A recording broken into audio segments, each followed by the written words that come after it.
Are you dealing with a narcissist and you're just really struggling to move on from that narcissist right now? I have totally been there where you are. And so what I want to do for you in this video, by the end of this video, is give you 8 ways to be able to move on from that narcissist. So that's what I'm going to do for you here.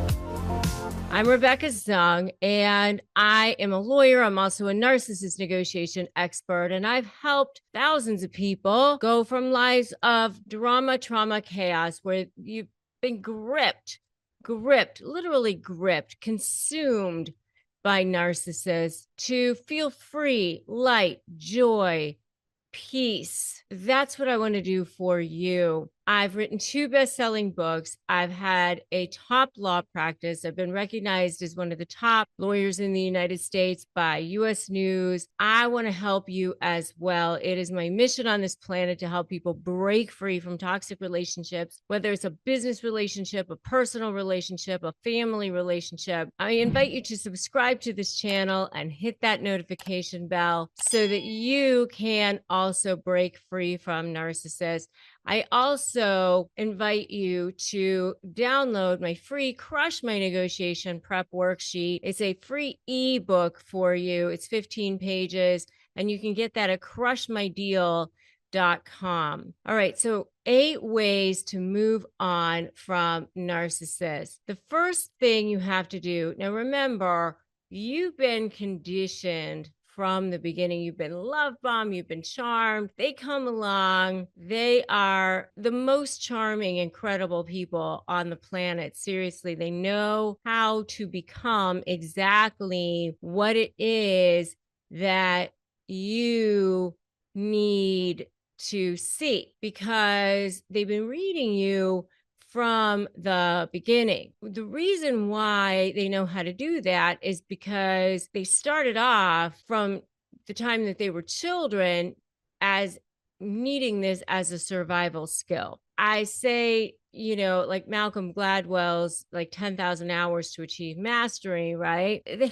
had like their 10,000 hours by the time when they were like 10 years old, because this is a survival skill for them to be able to read people, to be able to become exactly what they need you to be, or you need them to be, rather. So they've been conditioning you from the beginning. So the first thing you need to do is go no contact. And that's like the hardest thing to do. So I say, step 1, don't run. Go no contact right away, because you are shutting down the fumes. You're shutting down that toxic energy, that toxic stuff that's in your air. I saw somebody talking one time about this analogy of somebody, and it's kind of gross, so I'm just gonna go there, okay? But it is kind of gross, but I have to go there. This analogy of somebody peeing in your pool, right? Like if you were standing in your own pool or your own hot tub or whatever, and somebody peed in it, you'd be like, that's disgusting. Get out and don't ever come here ever again. But that's kind of what they're doing. It's like that toxic stuff, like there. And you got to get it away from you. So you've got to go no contact so that you can start to clean up that energy, so you can start to feel better. Part of the way that you do that is, I'm going to say, go to number 2, which is to start to set boundaries for yourself. All right. So how do you set boundaries? Well, one of the ways that you can set boundaries for yourself is to have one form of communication, because one of the things that is going to happen when you decide to move on is that they're going to just go insane, because they realize that they're losing a form of narcissistic supply. They're losing their grip on you. The difference between you as a person and you as a possession, because They don't care about you as a person. They're going to love bomb you and they're going to make it seem like they care about you as a person, but they don't care about you as a person. They're going to go after you as a possession. Oh, there goes my form of supply. There goes what I need. They need you to be filling that hole for them. They don't care about you as a person. They don't care about your needs or ever satisfying your needs. So they're going to light you up. They're going to show up at your house or office. They're going to be sending you all kinds of emails. They're going to be guilt tripping you. They're going to be flooding your inbox. They're going to be flooding your emails, flooding your texts. They're going to go crazy on you and they're going to guilt trip you, and they know exactly the things to say. And you can't allow that to happen. So you've got to like winnow it down to one form of communication, and you've got to allow yourself to have that space to heal. And the communication, if you're having any communication at all, I say no communication at all. But if you have to communicate with this person, then it's got to be only one form of communication. And, it's only about the kids, or it's only about work, or it's only about this particular topic. So how do you set those boundaries? You pretend like you're reporting the news. Basically, you don't explain, you don't justify, you don't defend yourself. You don't need to go point by point by point and explain every single thing. If they send you this whole long email on every single thing, accusing you of everything under the sun, you can just say, I deny that. I deny everything you said there. That's all you need to say. And then you can just go through and pick out the one thing that you need to respond to, and that's it. And I recommend that if you have to correspond, you use email, or if you have children, you can use one of those apps that you want something that has a time and date stamp. You want something that can't be manipulated. Texts can be easily manipulated and they don't have a time and date stamp. Okay. So those are the first two ways that you can start to move on. The next way that you can start to move on is start to get educated. Start to get educated. Start to get information. Start to get all the knowledge that you can, because the more knowledge that you start to gain, the more that you start to realize, hey, this wasn't me. This was them. And you start to realize this was a person that was broken. And you'll start to realize, I don't need to take this personally, because I know that I have value. And the faster you start to recognize that, the faster you will start to heal. So start to gain knowledge, start to get educated, start to understand narcissism, start to understand whatever it is that you need to understand, whatever it is the process is that you need to understand, right? So if you are getting ready to go into a negotiation, start understanding that process. If, whatever it is that you need to start educating yourself on, that's the next step of what you need to do. Okay. The next thing that you need to do is start documenting absolutely everything. Document. Absolutely everything. Document everything that you need to document, because you definitely are going to be needing to protect yourself. Remember that, they're going to try to trigger you. They're going to try to do things to try to get under your skin. Anticipate that. Start creating a strategy. Start creating your leverage. That's my SLAY methodology, right? So strategy, leverage, anticipate, focus on you. It works. It absolutely works.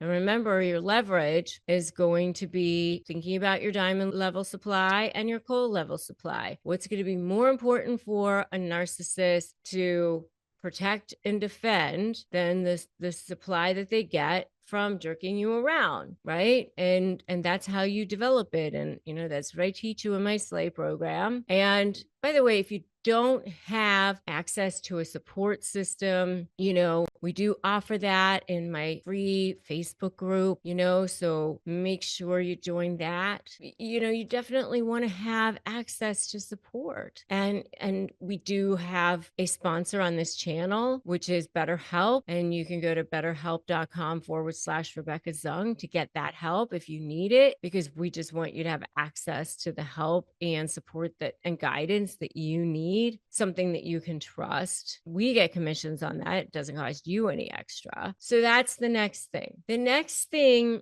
that you're going to want to do is start to visualize the things that you actually want. Where is it that you want to go? What is it that you actually want to do? What is it that you want from your life? Because, a lot of times people don't think about that. When you're dealing with a narcissist, you spent so much time defending yourself, you forget to actually think about what it is that you want. And you've been erased for so long too, that you kind of almost forgot about the fact that you get to have needs, you get to have wants, you get to have thoughts for yourself, because they didn't allow that for you for so long either, too. So this is your moment. This is your moment to get to go, wow, I get to have a life.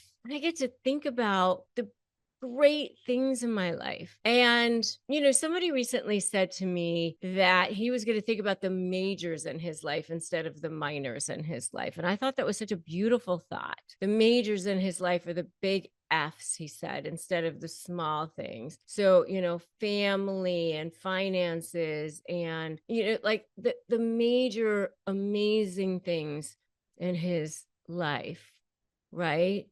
So think about the big things in your life that matter to you the most. And for him, he included philanthropy in that. It's like an F sound, and he considered, all of the major things in his life that matter to him the most. So think about the things in your life that matter to you the most. Write those down and start visualizing those things. What matters to you the most, and start writing them out and start creating a plan for that. And then the next thing is, I want you to think about taking time to allow yourself to be okay with being sad, be okay with being angry, be okay with sitting with your feelings. So I'm going to just say, allow yourself to go, I'm going to just be okay with whatever it is that I feel. Because you know what? The only way out is through. And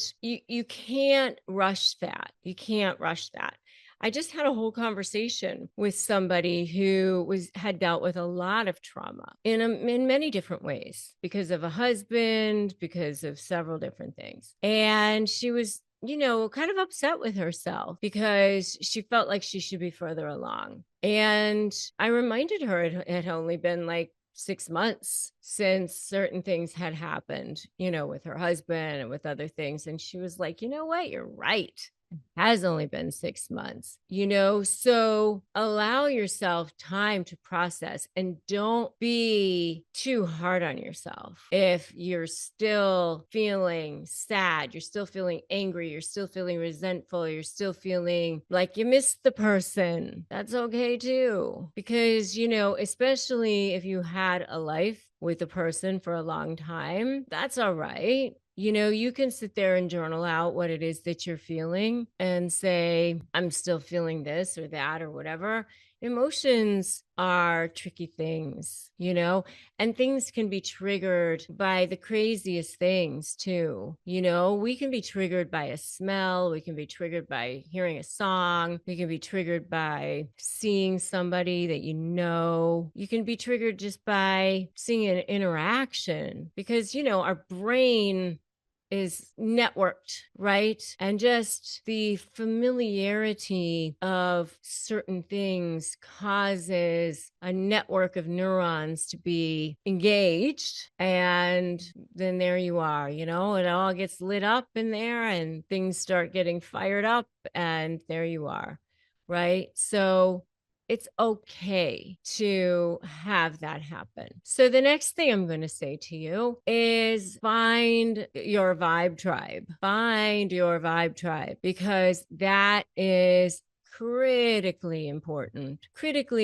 to have that support group. And I started to allude to that a little bit earlier in this, where I said, join the Facebook group and find, your therapist and that sort of thing. That is just so important to have that vibe tribe, to have that self-care, to find your ways to have your self-care. Because if you don't have ways to take care of yourself, have ways to find your vibe tribe, you're not going to make it, because you need support. One of the things that narcissists have done from the beginning is isolate you. And I do have an inner circle that I definitely invite you to join as well. It's my Slay Inner Circle, and the link for that is slayinnercircle.com. You want to have a place where you can go, where you can feel accepted, supported, loved, like the old Cheers show, right? Where everybody knows your name. Find your vibe tribe, find your people. You definitely probably are going to want to have some sort of therapy, whether it's from a clergy or a therapist or something, really somebody who can help you with your trauma and, dealing, because you are in trauma. You are definitely, your body has dealt with a lot of trauma, and processing that trauma is so, so important. So important. Okay. And then the last thing that I'm going to suggest that you do is find something that you can pivot to. Find something that when your brain starts to go to the past, I want you to have something that you can immediately pivot to that is your present and your future. That helped me so much. It still helps me. I always joke that I can't leave my thoughts unsupervised. And so I want you to put in the comments right now, pivot, Pivot, pivot, because that is so important. That is something that it has been absolutely critical for me. When my thoughts start going into the dark alley of, I call it the ghetto of my brain, I have to find, the good neighborhood again. And how I do that is I find like the good neighborhood, the what am I focusing on that's creative for me? What am I focusing on that is helping people, like making good videos for you guys, or doing things that I know serve my purpose in life, is doing great things for serving my soul, making me feel better, making me feel like I know I'm doing the right thing in the world, and not allowing myself to go down the path of I'm in victim mode. Because anytime you allow the narcissist to rent space in your head free, they're not paying for that space, you're allowing yourself to be a victim. Don't give them that space. Don't give them that satisfaction. Move on. It's time to move on. It's time to pivot. It's time for you to slay. It's time for you to be the best version that you can be. And giving them any more time, any more space is not the best version of yourself. So the next video I want you to watch is self-care for dealing with narcissists. It's a great video that I did. I have tons and tons and tons of ways that you can engage in self-care, and because self-care is so important, so important. And so now is the time for you to subscribe to this channel, hit that notification bell. Remember that today's a great day for you to start negotiating your best life. And then you're going to go watch that next video, Self-Care for Dealing with Narcissists. Thanks for joining me today, and I will see you in that next video.